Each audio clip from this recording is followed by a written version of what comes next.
powered by the Inside the Birds podcast. Now, live from inside the Matt Black Kia Studios, it's Football at 4. And Football at 4 is powered by the Inside the Birds podcast, and it is brought to you today by EMT Solar and Roofing. See if your home qualifies for a free roof with solar installation. No commitments, no hidden fees. Go to ESPNsolar.com to see if you qualify. InsideTheBirds.com, Inside the Birds podcast, and the Inside the Birds pre- and post-game show.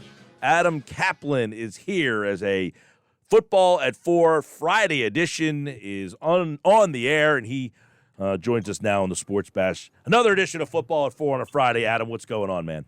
Hey, Mike, good to be with you. Yes. So, look, the good news is, as we just learned about 2 minutes ago, the Eagles got a good injury report. It's exactly what we thought. We did not think Sean Bradley would be able to play with his hamstring injury. That turned out to be the issue.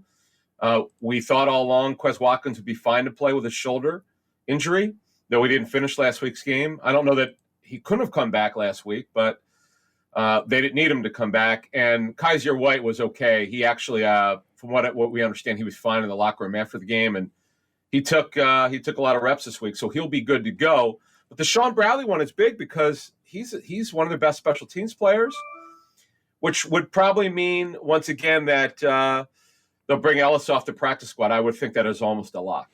Yes, obviously the special teams was a big topic of conversation a week ago. Last week, not so much. They performed pretty well in that game, but as you just chronicled there. What about some of the other injuries here that we know those guys there? Jordan Davis not listed. He came back, and I guess everyone's going to be wondering, designated for return earlier this week, Avonte Maddox.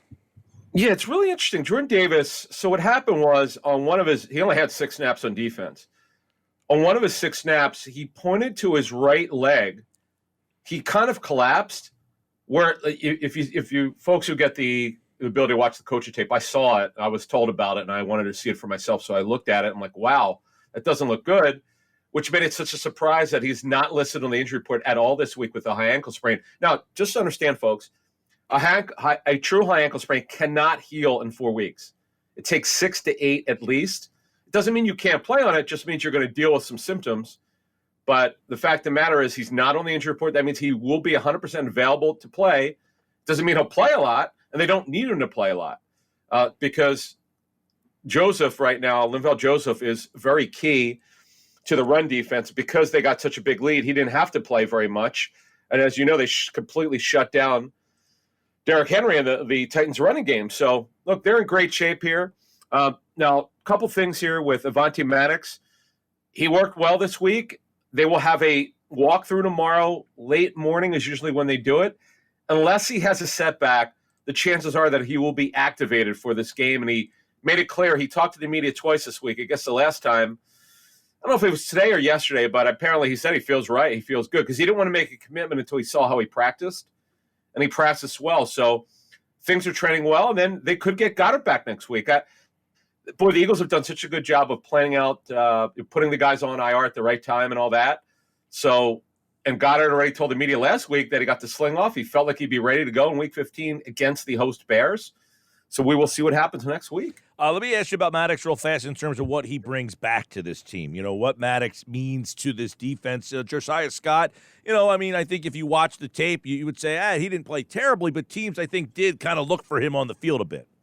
Yeah, he was the one guy, Mike. It's funny you bring that up because the numbers, someone sent me the slot numbers that the Eagles gave up. The interesting thing is it's not always your typical slot receiver. The first-round pick, Burks, is not a slot receiver for the Titans, but they just lined him up inside on that play, beat him on the crosser, on the touchdown. And Randall Cobb got him for a bunch of catches. Washington got him. Josiah Scott, who's filling in. He's a backup slot. He doesn't run as well as Maddox. He doesn't have his experience. He's a good special teams player. He's not a bad backup slot, but there's a saying in the National Football League, Mike, the longer backup players start, the more the warts show up. And that's what happened with Josiah Scott. And Maddox is one of those guys. He timed incredibly well in the 4.3s. I don't know if he plays that fast, but he's way faster than Josiah Scott in terms of football speed. And the bottom line is if they could get him back next week for that game at Chicago, that would certainly help. Or actually this week against the Giants, against Richie James, or probably line up inside who could run. That would certainly help. But the bottom line is they're in much better injury shape this week. Goddard you mentioned him real quick. How have the guys been without Goddard? Stoll, Calcaterra. Kind of give us a little talk about that. Yeah, I was very happy just evaluating Jack Stoll. I remember talking to someone who would know about Jack Stoll at Nebraska and what happened. Why wasn't he drafted? He had a significant knee injury his final year. It was an MCL with some other stuff going on, and that completely shut him down. He would have been drafted otherwise. He looked athletic last week. Four receptions, 60 yards for him and Calcaterra combined. 15 yards per catch for a tight end is phenomenal, and you'll take that production any day of the week, Mike. Yeah. That showed me, I get it. Like they're not Dallas Goedert. We all know that. Goddard's a star right now. He's probably top 5 tight end in the NFL right now. You just have to understand it takes coaches time to adjust, but you have to have a high trust in this coaching staff, Mike. They do a phenomenal job. The sort of secret sauce of this team is how well these guys coach these players. All right, Adam Caplan, football at 4. Giants. Let's quickly go over their injuries. We saw an interesting name. I had Jordan Ronan on last hour. He said he'd be surprised if Barkley didn't play, but the fact that it's a possibility, and they have some other big names. Yeah. See, what happened is when you look at that situation with the Giants' injury situation with Barkley, Brian Daboll, their head coach, said he just has a sore neck, which would tell me that it's really not an injury per se. It's just sore there. The strangest thing is they've had 6 players over the last 3 weeks the Giants have listed with neck injuries, so it's very bizarre. But no, I would expect him to play. But Leonard Williams is not going to play. I know Jordy very well. Jordy noted on his Twitter that Leonard Williams didn't really do anything today. He's not expected to play. And that's big because Nick Williams, the other starting D tackle, one of their top 3, is out for the season. So and their run defense stinks. They're giving up over 160 per game over the last 3. All right, let's go to the matchups. The Eagles-Giants matchups here. You just talk about that. Start with that then, the run defense. Is this a game for Miles Sanders to start thinking about getting a lot of work? He will. And here's the other thing, Mike. It's going to rain on Sunday. The only question is it going to rain, let's say, is it going to rain for 1 to 4 o'clock? Right now it's projected to start around 1 o'clock. It's just funny. That's what the early forecast says, and to rain the entire game. But we know that forecasts can change, but you got to be able to run the ball. It's a great thing. You hate to jinx it, but it's a fact. Miles Sanders has not put the ball on the ground this season. His ball security's been great. We'll see what happens going forward here. And yeah, I expect a lot of work on the ground this game. But the great thing is you could throw against the Giants' corners. They're down a couple guys here. Adoree Jackson, their best corner, is one of the fastest corners, by the way, in the National Football League, will not play. He's got an MCL sprain. This will be his 3rd straight game that he's going to miss. They're starting they're playing a lot of guys in the secondary. In fact, they played, I think, 6 or 7 DBs a lot last week. They try to muddle up. Wink Martindale tries to muddle up the middle of the field to make the quarterbacks hold on the football while he blitzes. Nobody blitzes more than him. So Jalen Hurts will have to get himself together. But you know what is great about Hurts this season, amongst others factors? He's one of the best quarterbacks against the blitz this season.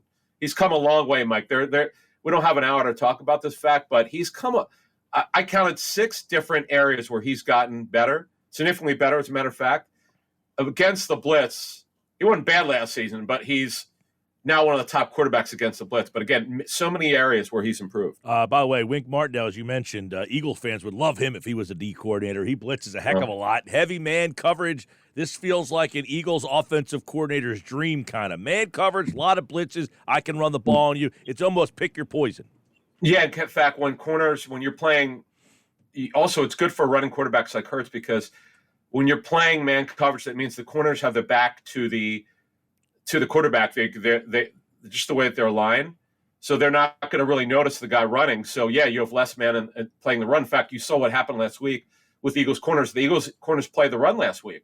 They weren't worried about Tannehill throwing the football. They were daring them to throw the football because the Eagles knew that the Titans can't throw it well. They don't have they're weak in the pass target group. So this lines up. Although Barkley right now should play, the line, by the way, dropped from it actually went from 6.5 to 7. My line at Barkley, if Barkley for some reason doesn't play, I'd put it at 11 or 12. That would be my personal line. Let's look at the Giant offense. You mentioned Barkley. They don't have much else, do they?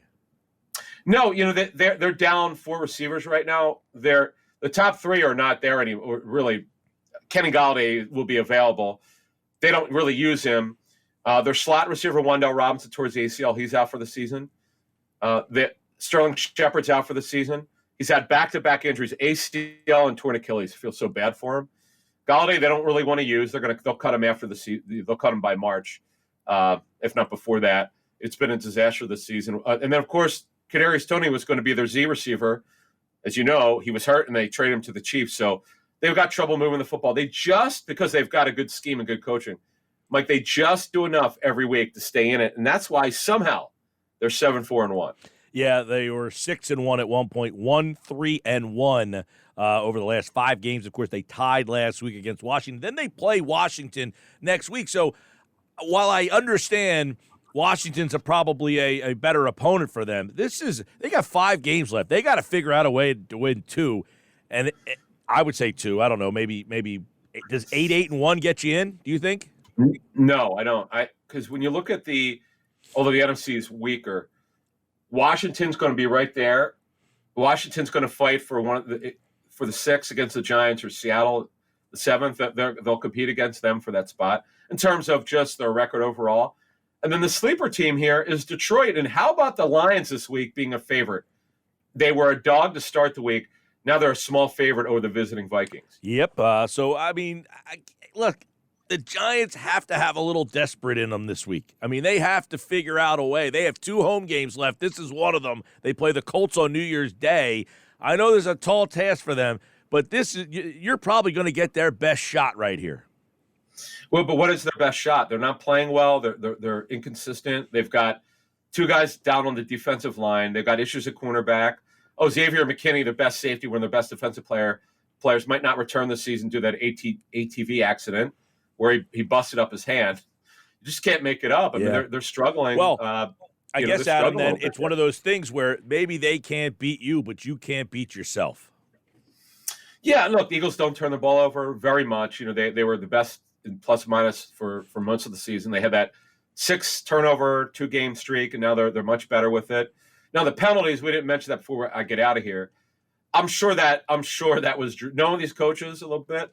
I'm sure that head coach Nick Sirianni of the Eagles is drilling the heck out of it with Jeff Stoutland. That was embarrassing what happened last week. And remember, those are 12 accepted penalties. That doesn't mean every penalty that they had last week. All right, Eagles pregame show, InsideTheBirds.com. You can check out the social media platforms Sunday morning, 10 a.m., and then the Inside the Birds postgame show with Adam and Jeff Mosher and Trey Thomas, correct? We'll be with you guys after the Eagles game is over on all of the Inside the Birds social media channels. Yeah, can't wait. Cosell and Avant, who were phenomenal last week, and they're back with us from 10 a.m. to 12 p. And then Trey Thomas will be back with us. I can't wait to talk to Trey because we're curious to see how the Eagles' offensive line, though it's terrific, holds up against the blitz packages from Wink Martindale. All right, we'll all see it unfold right here on 97.3 ESPN. Football at 4 in the books. Adam, thanks, man. Thank you.